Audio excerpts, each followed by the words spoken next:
चलो शुरू कर रहे हैं बेटा। पोटेंशियोमीटर पे कल सवाल करवाए थे, आज फिर से थोड़ा एक तो रिवीजन सवाल ले रहे हैं हम। ये वाला कॉन्सेप्ट चेकर एक्सरसाइज का ही है, तो शुरू करते हैं। इंफॉर्मेशन लिखो पहले, बस इंफॉर्मेशन लिखो अपनी कॉपी में। Primary cell 10 volt, primary cell 10 volt with internal 3 ohm resistance.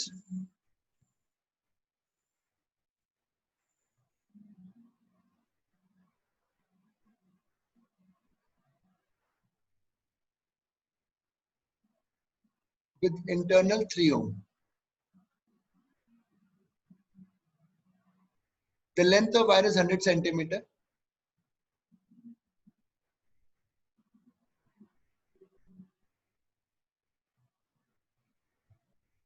And the resistance of wire 2 ohm. ठीक है, पहला पार्ट ए, डायग्राम बना लो पहले।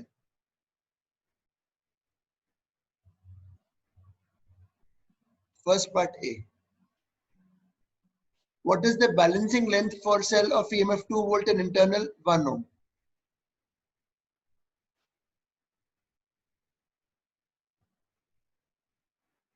इसके लिए बैलेंसिंग लेंथ, तो पहले मुझे पीजी निकालना पड़ेगा। तो अभी मेरे पोटेंशियोमीटर में कितना करंट फ्लो कर रहा है? 10 डिवाइडेड बाय 2 एम्पियर। एबी का वोल्टेज बताओ, 2 into 2 4 वोल्ट। पोटेंशियल ग्रेडियंट हो गया, वायर लेंथ 100 की जगह 1 मीटर कर दे तो 4 वोल्ट पर मीटर। अब 2 वोल्ट, इस केस में जब बैलेंसिंग निकलेगा तो 2 वोल्ट का ही निकलेगा ईएमएफ का, पीजी इंटू L1। ये पहला पार्ट हो गया।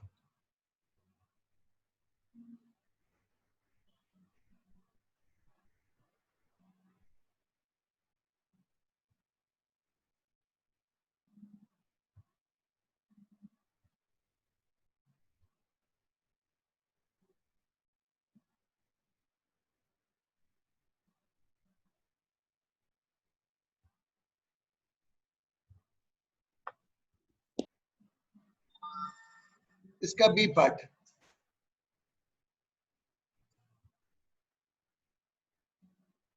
what will be the balancing length if the above cell is connected with 1 ohm in parallel? मतलब वो पूछ रहे हैं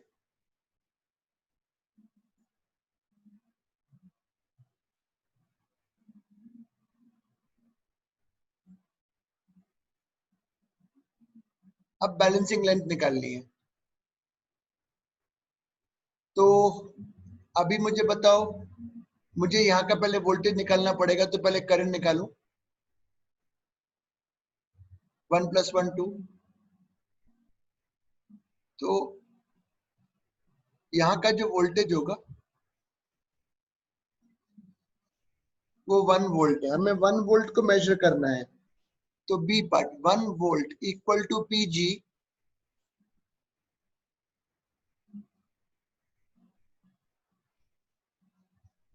1/4 metre.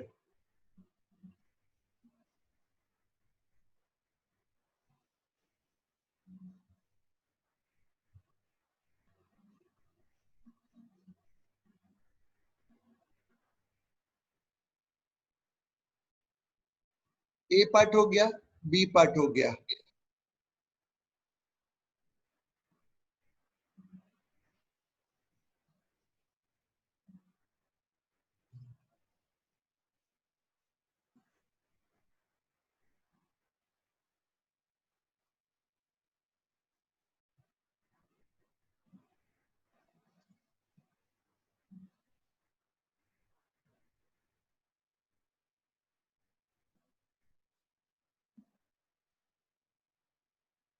C part,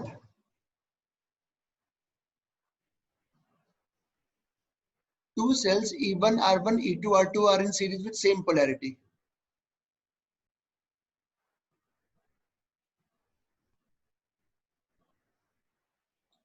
The balancing length is 60 centimeter. अभी जो balancing length है वो 60 सेंटीमीटर है।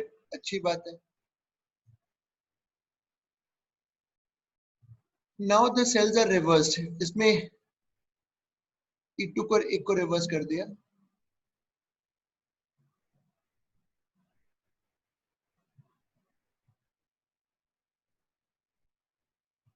The balancing length becomes 40 centimeter और E1 E2 से बड़ा है। What is the ratio? तो इस केस में E1 प्लस E2 मेजर होगा PG इंटू L1, इस केस में E1 minus E2 PG into L2, ratio ले लो कि तो हो जाएगा।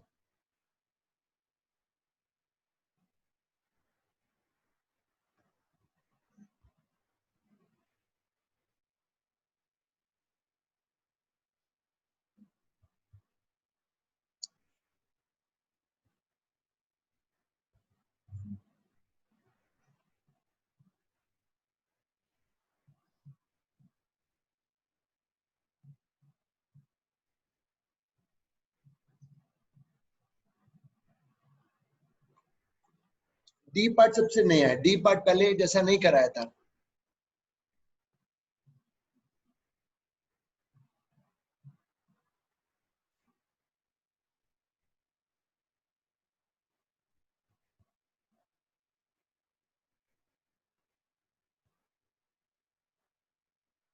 डी पार्ट, डी पार्ट को अपनी कॉपी में लिखो, कॉपी में लिखो।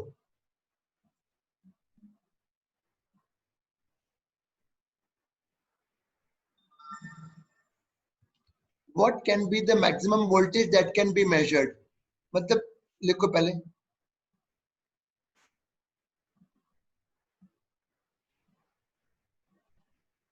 शाश्वत तुम फ्राइडे वाली क्लास में थे? शाश्वत, अब मैं अटेंडेंस लिया करूंगा अगली क्लास से। जैसे अटेंडेंस तो मेरे इस ऐप में भी हो सकती है ना मेजर।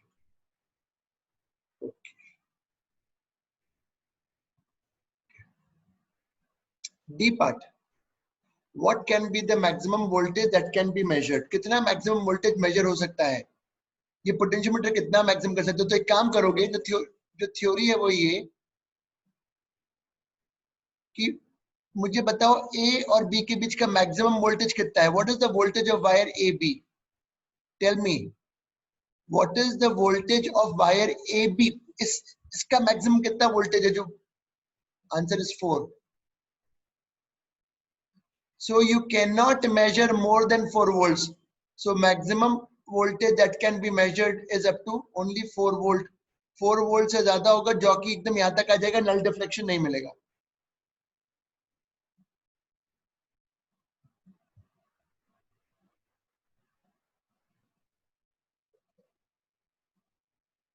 क्वेश्चन नंबर कौन सा है?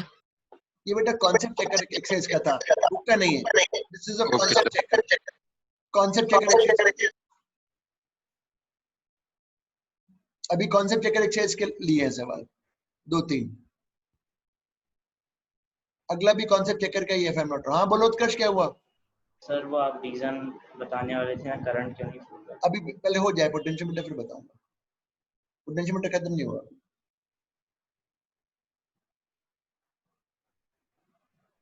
ये तुमने शायद फोटो भेजा था इस सवाल का, डायग्राम बनाओ। यस सर, और रिकॉर्ड। डायग्राम बनाओ, डायग्राम बहुत आसान है। Just make the diagram.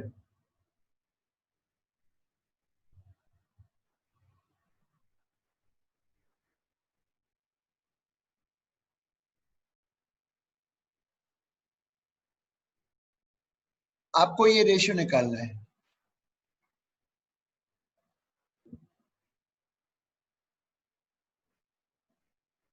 E1 by E2। तो मुझे बताओ, बहुत ही इजी है, E1 इक्वल टू PG जो भी होगा। बताओ ये कितनी इसकी बैलेंसिंग लेंथ बोलो कितनी है? 40। E2 इस पोर्शन की बैलेंसिंग लेंथ बताओ कितनी है? 20। हो गया।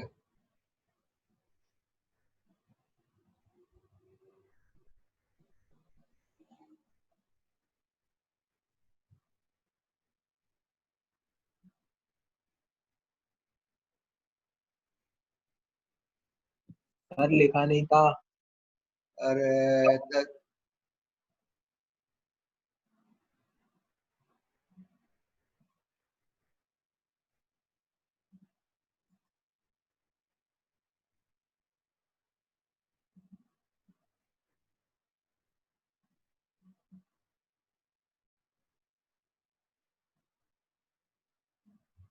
हाँ सर लिख लिया।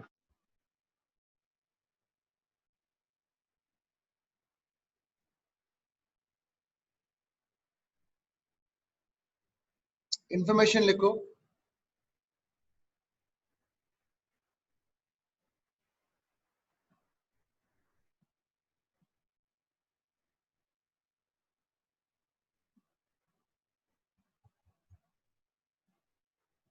अब पोटेंशियोमीटर वायर हैज रेजिस्टेंस, जो वायर है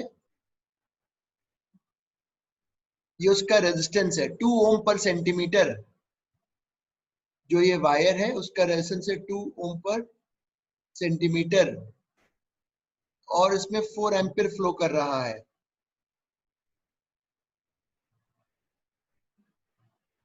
फाइंड पीजी, निकालो।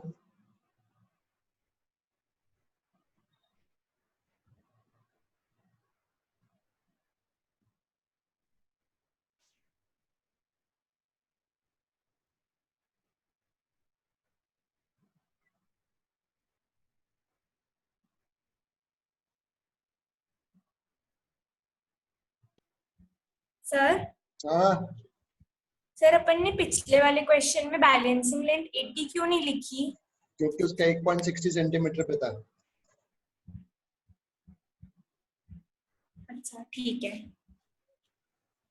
ध्यान से देखो यहाँ डायग्राम, यहाँ जोड़ा हुआ है तो ये 20 तो हुआ ना। हाँ ठीक है।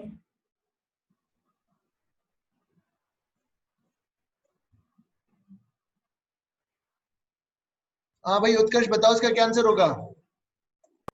सर 8 वोल्ट पर सेंटीमीटर। हाँ 8 वोल्ट पर सेंटीमीटर, क्योंकि ये 4 एम्पीयर है 2 ओम, तो कितना है voltage per unit length? 8 volt पर centimetre. Next one.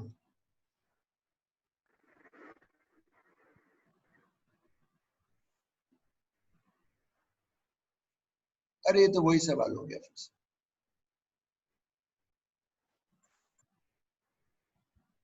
Current in wire 2 ampere and resistance per unit length of wire 5 ohm per meter. The potential gradient.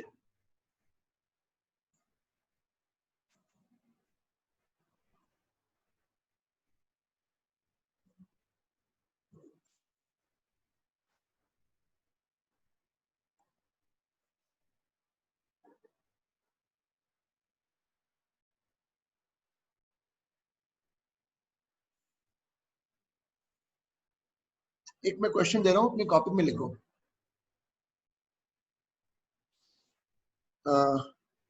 If current is constant, if current is constant in a wire,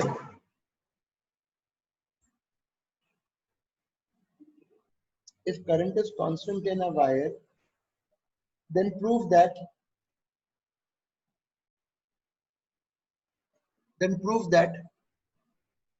the potential gradient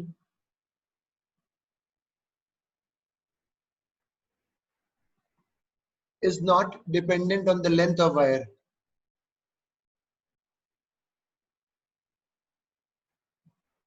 Is not dependent on the length of wire. Bracket में लिखो, bracket में लिखो, no stretching, no stretching. If current in a wire is constant, prove that the potential gradient is not dependent on length of wire. Bracket में लिखो no stretching. Very nice problem. एक बार जब मेरे को पहली बार मैंने किया था तो फॉर अ सेकंड में कंफ्यूज हो गया था। किसी भी वायर का वोल्टेज होगा I into R, उसको वायर की लेंथ से डिवाइड करूंगा।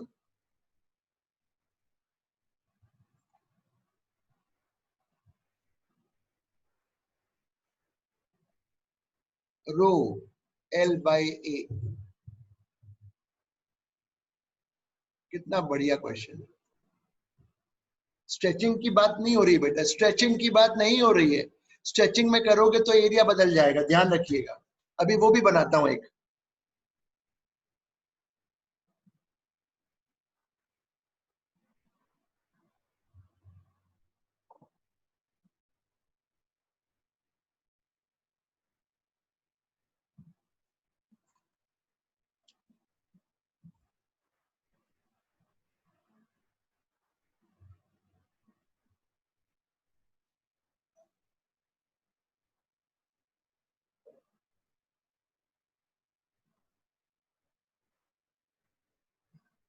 क्वेश्चन लिखो, क्वेश्चन लिखो। Current in a wire is constant.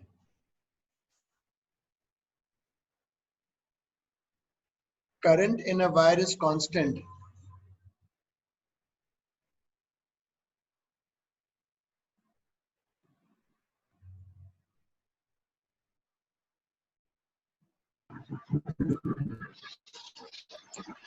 What will be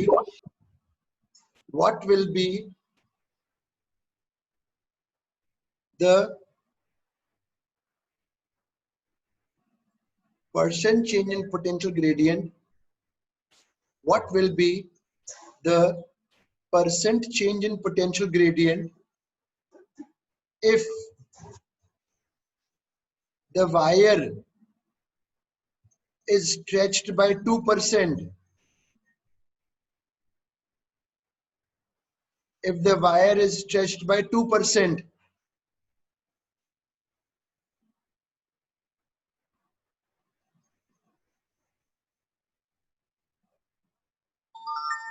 करो।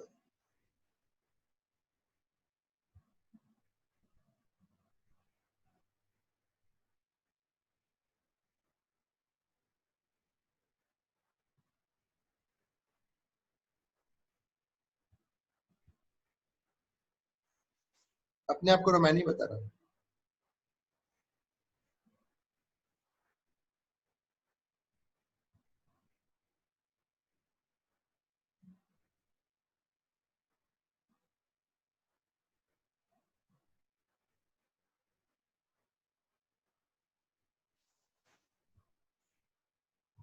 क्या हुआ, नहीं निकल रहा? अरे सामने देखो, अब यहां देखो। I into R by L, ये तो PG हो गया। अब स्ट्रेचिंग के केस में R proportional to L square. कितना बढ़िया क्वेश्चन है, ये मेरा ही बनाया हुआ है। स्ट्रेचिंग के केस में ये बना। अब पावर 1 तो ठीक है, कितना परसेंट खींच दिया मैंने?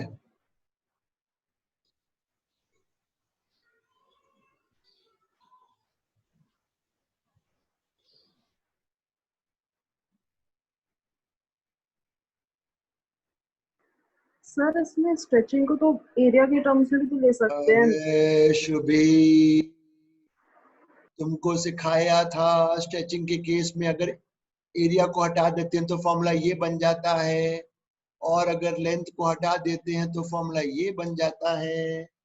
तो सर उसमें क्वेश्चन में नहीं दिया एरिया एरिया क्या चेंज होगा।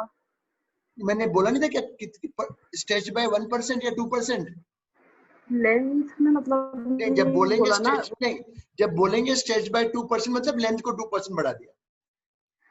Okay sir. हाँ, जब बोलेंगे स्ट्रेच बाय 2% मतलब लेंथ को 2% बढ़ा दिया। अगले पे चलो।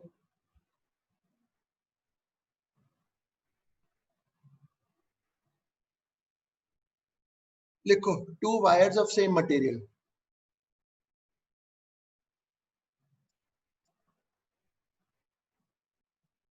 Two wires of same material in series.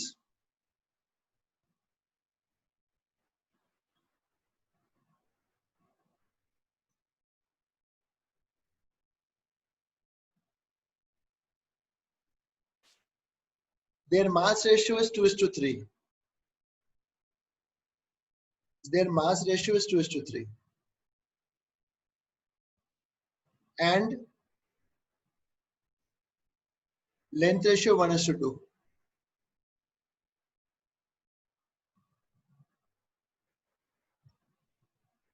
What is the ratio of their potential gradients?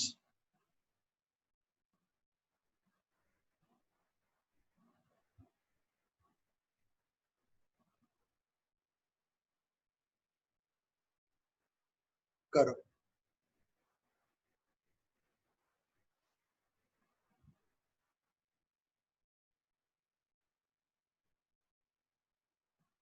अब तुम इतना लेट कैसे हो गए क्लास में आज बेटा?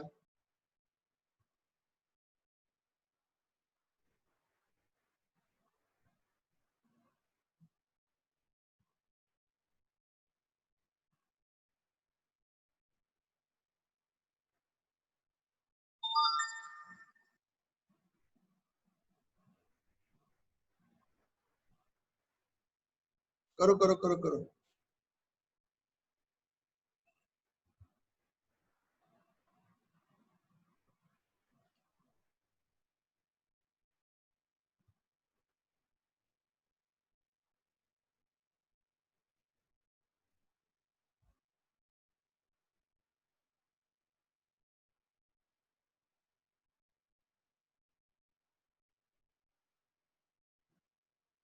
अरे क्या कर रहे हो? क्या कर रहे हो? ये पीजी हुआ, so ratio pg1 pg2.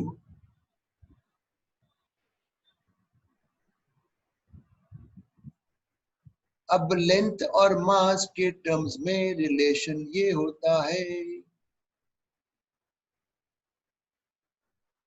Square में ऊपर आ गया,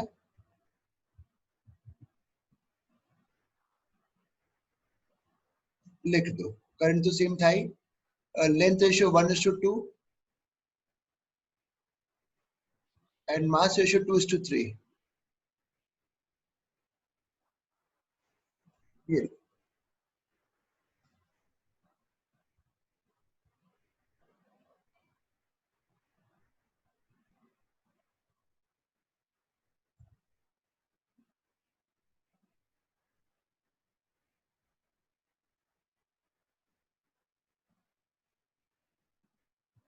लिख लिया था? नहीं. Yes, sir. लिखो.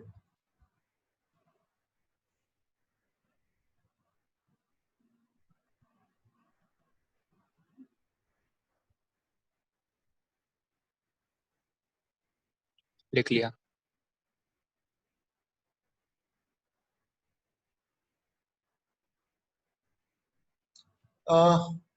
एक स्टेटमेंट लिखो,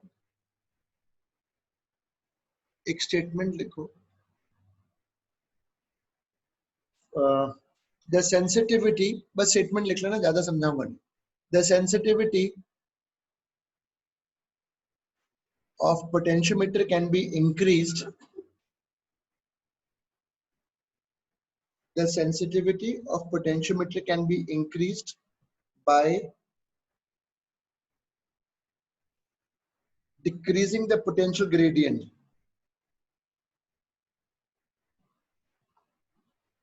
By decreasing the potential gradient. Sensitivity बढ़ जाती है.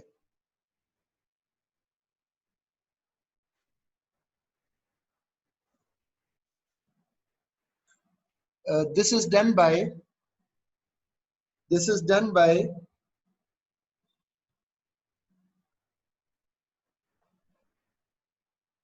having more length of potentiometer wire. This is done by having more length of potentiometer wire.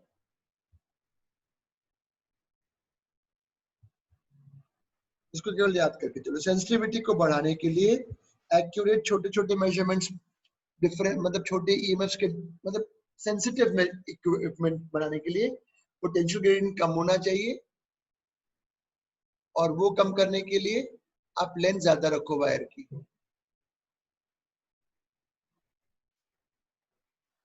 और इसमें दो, इसमें लिखो एक और, प्रिकॉशंस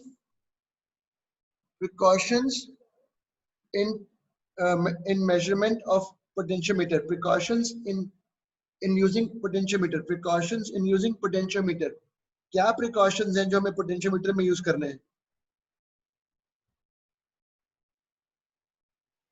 पहला precaution,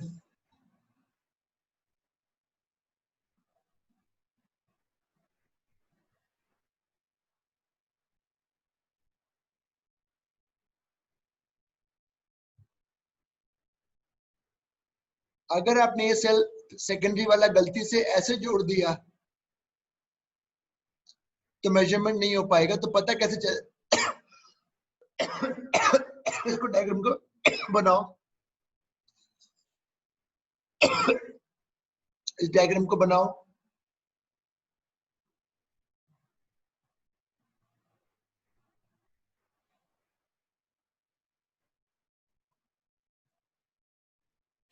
इन दिस केस देखो, गैल्वेनोमीटर में जो होता है सेंटर पे होता है नल डिफ्लेक्शन, सेंटर होता है पॉइंट।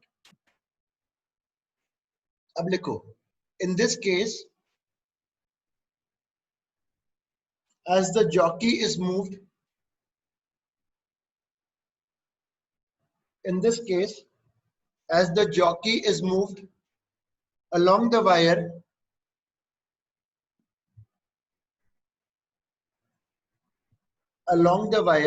then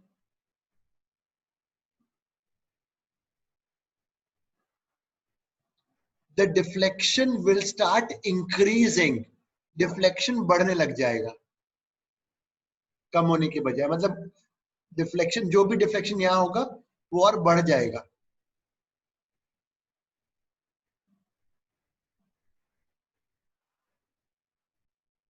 ये तो पहला प्रिकॉशन है। दूसरा,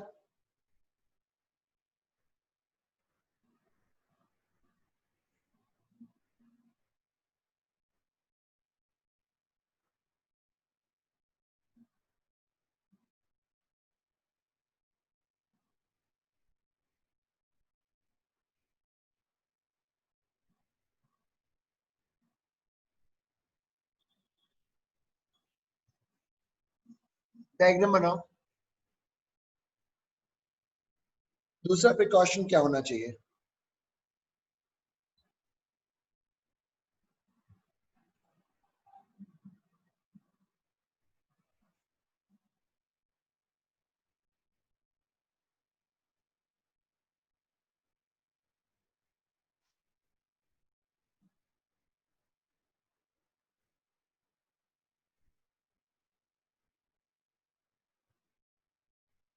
दूसरा प्रिकॉशन ये होना चाहिए कि ये जो वायर का जो मैक्सिमम वोल्टेज है, ये जो वायर का, ये या तो इसके बराबर हो या इससे एटलीस्ट ज्यादा हो, कम नहीं होना चाहिए। इसका मतलब ये हुआ कि ई नॉट एटलीस्ट ई से तो बड़ा होना ही चाहिए। ये तो नल डिफ्लेक्शन मिलेगा नहीं ना, तो इस पता कैसे चलेगा अगर ये ऐसी कंडीशन हो गई कि ये वोल्टेज इससे ज्यादा है? पहले डायग्राम बना लो, लिख लो, बताता हूं क्या होगा।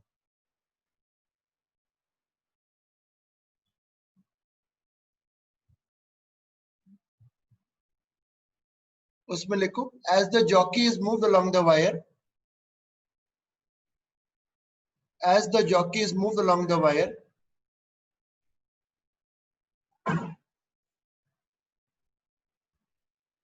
the deflection will decrease, but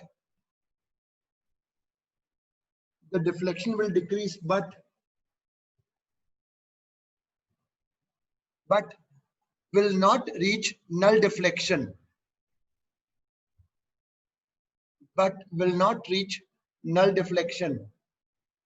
till the end of the wire.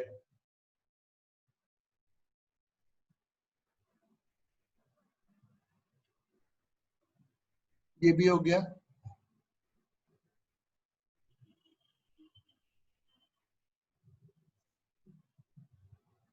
अभी उत्कर्ष बता रहे हो, तुम जो पूछ रहे थे कि ऐसा क्यों होता है। आ जाओ व्हीटस्टोन ब्रिज, तुम्हें पता है क्या ये? इसमें मैं कुछ नहीं कराऊंगा, थ्योरी बताऊंगा।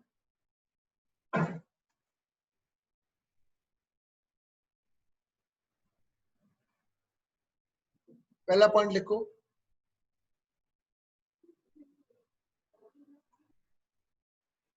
This is used for, diagram बना लो अच्छा।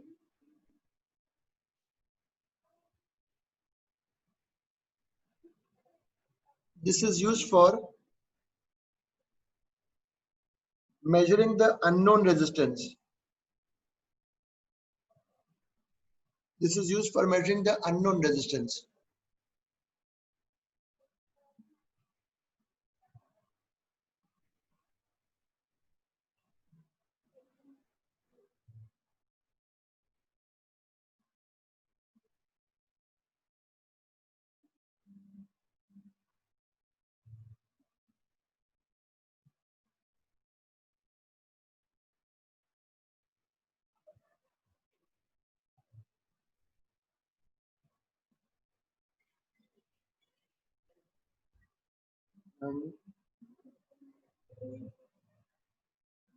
अभी कर देंगे साफ हम।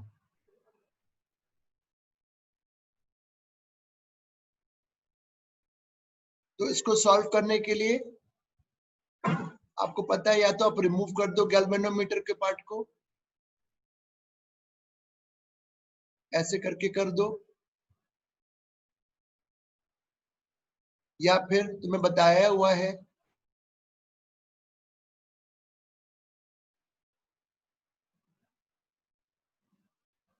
ऐसे, या तो वायर से प्लेस को। दोनों में आंसर सेम आएगा इफेक्टिव रेजिस्टेंस का।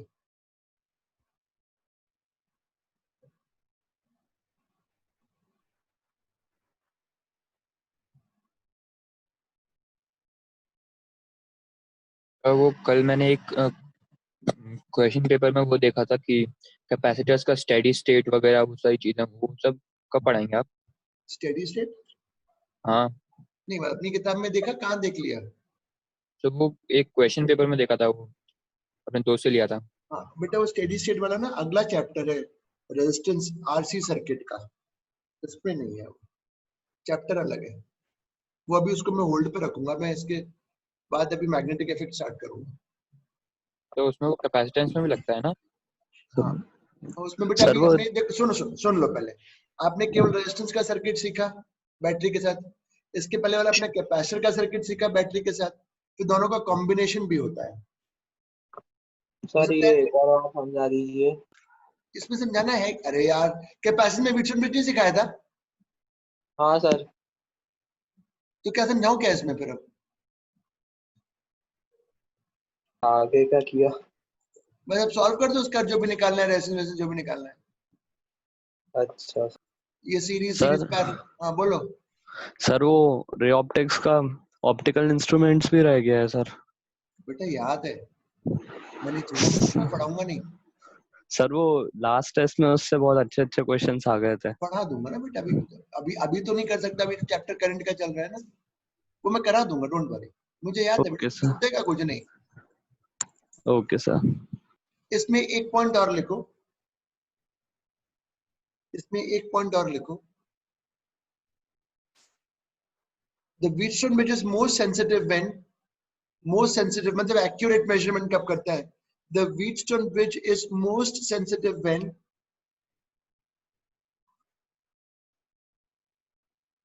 all four resistors are of same value.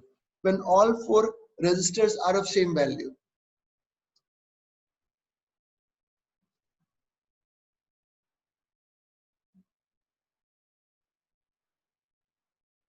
When all four resistors are of same value.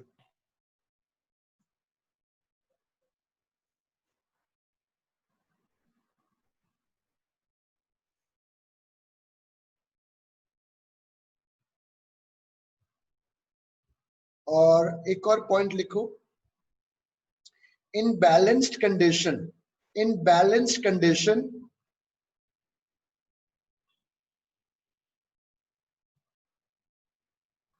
in balanced condition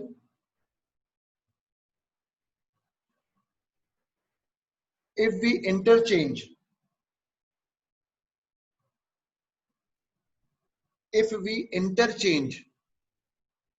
the position of cell and galvanometer,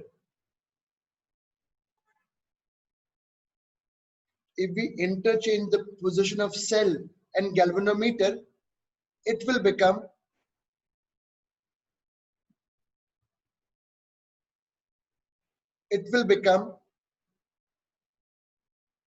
a new balanced Wheatstone bridge.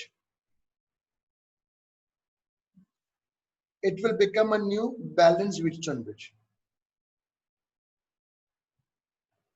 मतलब अगर आप interchange करोगे तो नया Wheatstone bridge बन जाएगा जो खुद बैलेंस्ड है.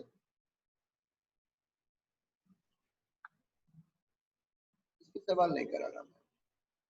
लास्ट पार्ट सीख लो. Meter bridge. उत्कर्ष तुमने एक सवाल भेजा है बेटा, मैं अभी करवा दूंगा वो भी. उसका वीडियो नहीं है ना? वीडियो एक्सप्लेनेशन है क्या ऐप में?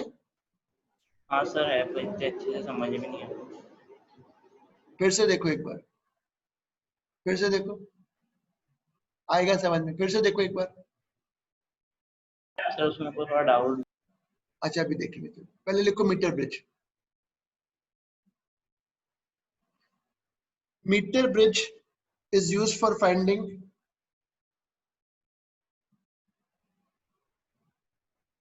unknown resistance.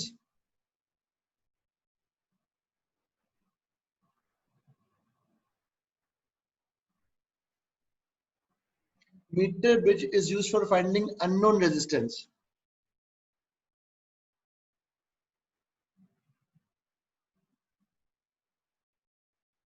This works on the principle of Wheatstone bridge.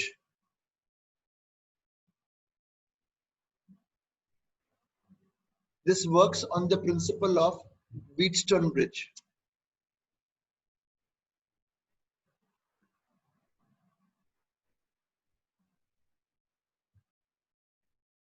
देखो क्या है इसमें.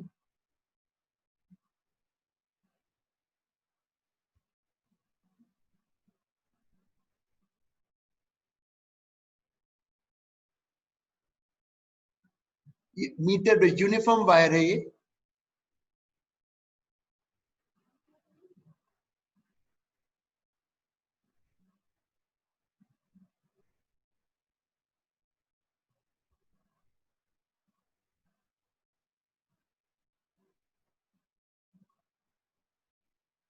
डायग्राम बना लो.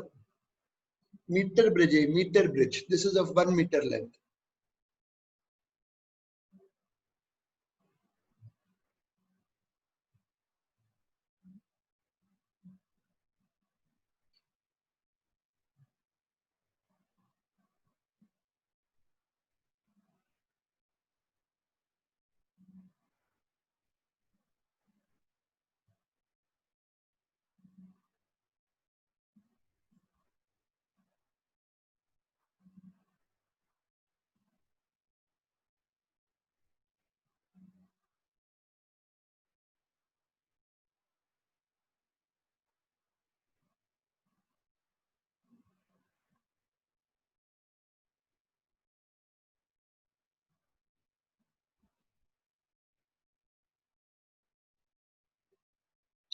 अब इसमें लिखेंगे, हमें पी निकालना है. आर एक रेजिस्टेंस से नोन है. लिखो the jockey is moved. The jockey is moved till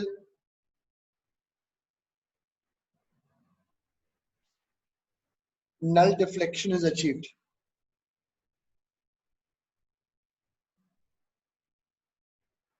Suppose ये लेंथ L है. null deflection आ गया. तो इस समय पर ये बैलेंस व्हीटस्टोन ब्रिज हो गया ना. ये एक रेजिस्टेंस हो गया, ये एक हो गया. ये तो क्या लिखोगे सर जी? तो मैं लिखूंगा L अपॉन ये लेंथ. रेजिस्टेंस इस पार्ट का इसकी लेंथ के प्रोपोर्शनल है. रेजिस्टेंस इस पार्ट का इसकी लेंथ के प्रोपोर्शनल. ये अगर ये सेंटीमीटर में लिखा है तो ये 100 लिखिए.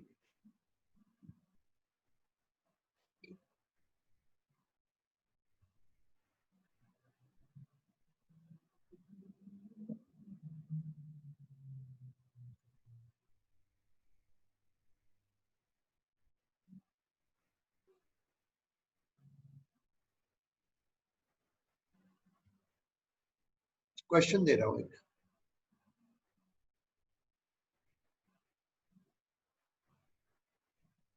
लिखो in a metre bridge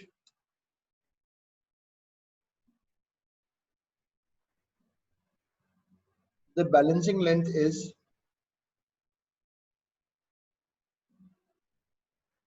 60 centimeter.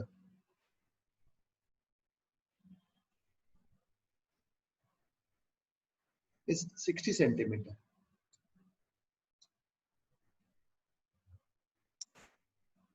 Ten ohm resistor. 10 ohm resistor is added in series. 10 ohm resistor is added in series with P. Is added in series with P.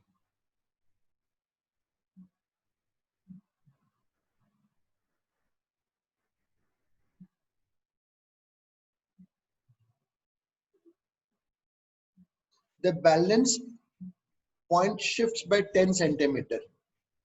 The balance point shifts by 10 centimeter.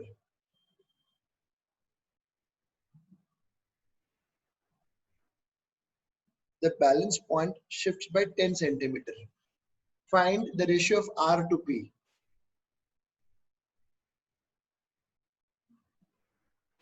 Find the ratio of R to P.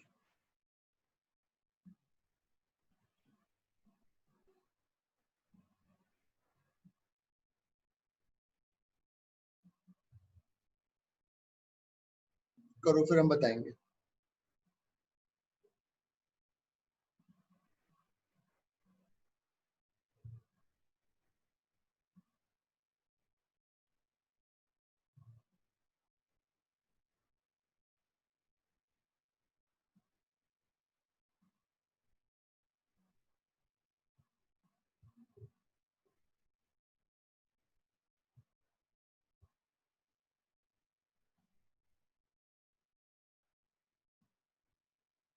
करो.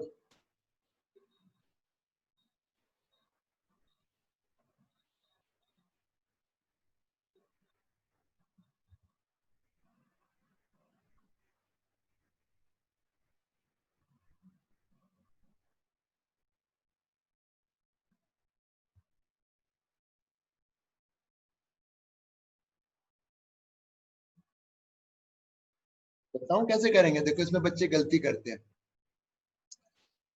पहले balancing length कितना बोला था.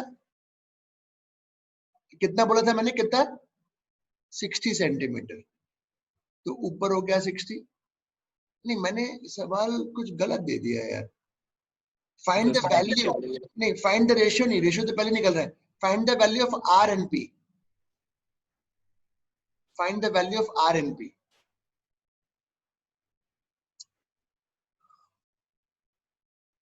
अब मैंने P में कितना जोड़ दिया. कितना जोड़ा था. P में कितना ऐड किया एक्स्ट्रा रेजिस्टेंस. 10 ohm. अब क्या करूं यहाँ पे. क्या लिखो बैलेंसिंग लेंथ. शिफ्ट हो गया 10. अब आप बताओ क्या लिखूं. 10 70/30 लिखूं. क्या लिखूं. दो ऑप्शन दे रहा हूं. बताना कौन सा सही है.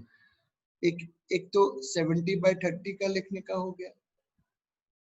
जनरली लोग यही लिखेंगे जबकि ये नहीं लिखना है. लिखना हमें होगा. बताते हैं क्या लिखना होगा आपको. 50/50. कारण बता रहा हूं. देखो डायग्राम बना के समझा रहा हूं.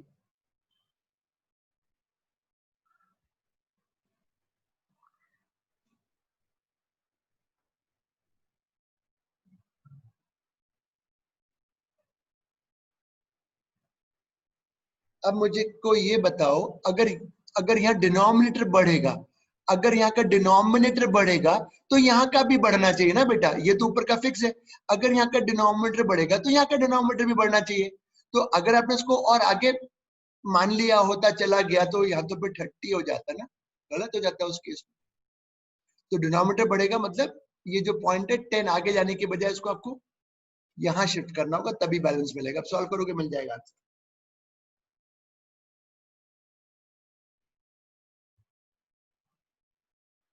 मीटर ब्रिज हो गया.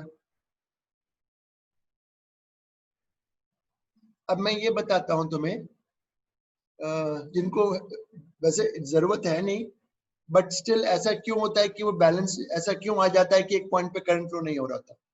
पर सुन लो, मैं कह रहा हूँ इस शहर में तो कोई ना बता सकता उसका रीजन। जाके किसी से भी पूछ लो कि वो बोलेगा ये तो ऐसा होता है, वो बोल देगा व्हीटस्टोन ब्रिज के प्रिंसिपल पर है, जबकि व्हीटस्टोन ब्रिज का कोई कॉन्सेप्ट है ही नहीं उसमें पोटेंशियोमीटर में। अब देखो मैं बता रहा हूँ क्या हो रहा है, वो क्यों ऐसी ऐसी स्थिति क्यों बन रही है। यहाँ देखो, एक ही क्वेश्चन दूंगा, ज्यादा नहीं, क्वेश्चन से सिखाऊंगा।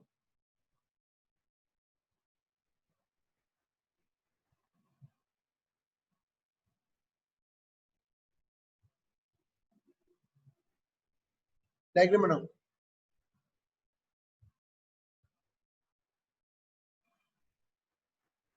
बताओ कितना करंट फ्लो कर रहा है।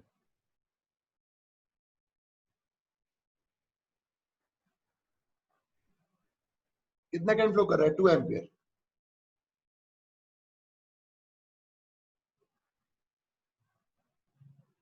2 ओम का कितना वोल्टेज है? 2 ओम का वोल्टेज बताओ कितना है? अरे बोलो ना कोई तो यार, 2 ओम का कितना? 4 वोल्ट। ये प्लस है, ये माइनस है। अगर तुम 4 वोल्ट का यहाँ पे सेल जोड़ते हो, फिर तो आपने कुछ नया काम नहीं किया, जैसा था वैसे ही कुछ वैसा ही है, आपने कुछ नया तो नहीं किया। तो मैं बताऊंगा कि अगर तुमने 4 वोल्ट का सेल जोड़ा, ये करंट वही रहेगा जो पहले था और यहाँ से कुछ फ्लो नहीं करेगा, क्योंकि आपने जो जोड़ा है उसमें कुछ आपने नया वोल्टेज तो जोड़ा ही नहीं ना। तो सर अब करके बता दो एक बार कि 4 वोल्ट के जोड़ने पर सब कुछ वैसा ही है जैसे पहले था, क्यों है ऐसा? प्रूफ कर दो एक बार।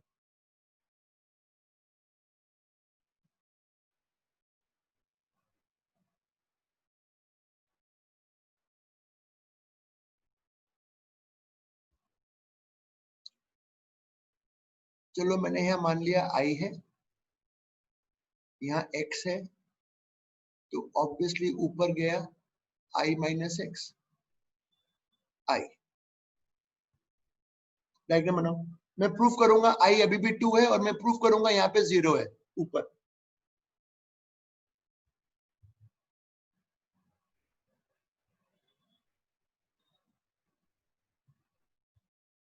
करंट के टेस्ट स्टार्ट करेंगे। मैं टॉपिक बताऊंगा आज ही मैं आपके उस पर डालूंगा। आज संडे है ना, वेडनेसडे को ले लेता हूँ एक टेस्ट। कई सारे पार्ट में इसमें मैंने क्या बनाया हुआ है, किरचॉफ का अलग है, मीटर्स का अलग है, पोटेंशियोमीटर का अलग है, हीटिंग इफेक्ट का अलग है, और ओम्स वो जो पहला वाला ओम्स था उसका अलग है। सबके सोल्यूशन भी बना रखे हैं, अब मैं डालता भी जाऊंगा।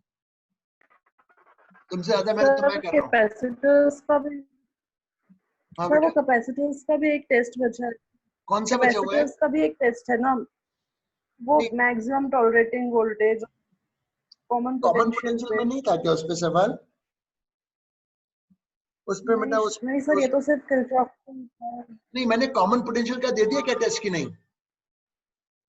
मेरे को देखना पड़ेगा कैपेसिटेंस मैंने क्या क्या दे दिया आपको। नहीं सर, कैपेसिटेंस में क्या क्या दे दिया? किरचॉफ दे दिया, फुल लेंथ दे दिया, अभी मैं देख लूंगा, फिर मैं अपने नहीं सर, फुल नहीं। अभी मैं डालता हूँ, फिर रुक जाओ। अच्छा हाँ, कल कल क्लास नहीं लूंगा, मत चिंता कर बेटा, बहुत पढ़ा लिया मैंने। कल कल ऑफ है तुम्हारे लिए। अब आई निकालना है, आई निकालना है, कैसे करें? किरचॉफ लगाएंगे, इसमें घूमते हैं। -2x -4i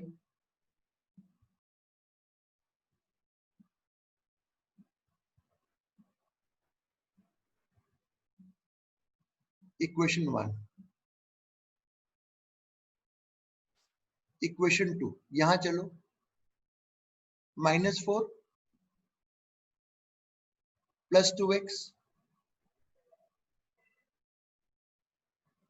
x बराबर 2 एम्पियर, 2 आ गया, x बराबर 2 आ गया, यहाँ डालो, x बराबर 2 आ गया, तो i निकालो जरा कितना रहा है, x में यहाँ डालो, x को यहाँ डालो, तो ये हुआ 4।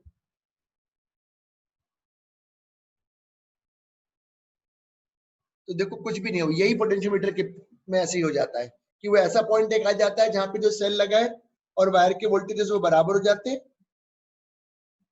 तो वो हो जाता है।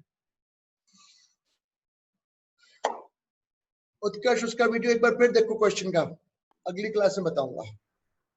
ठीक है सर। और मैं अभी इसको मैंने रिकॉर्ड कर लिया है लेक्चर को, और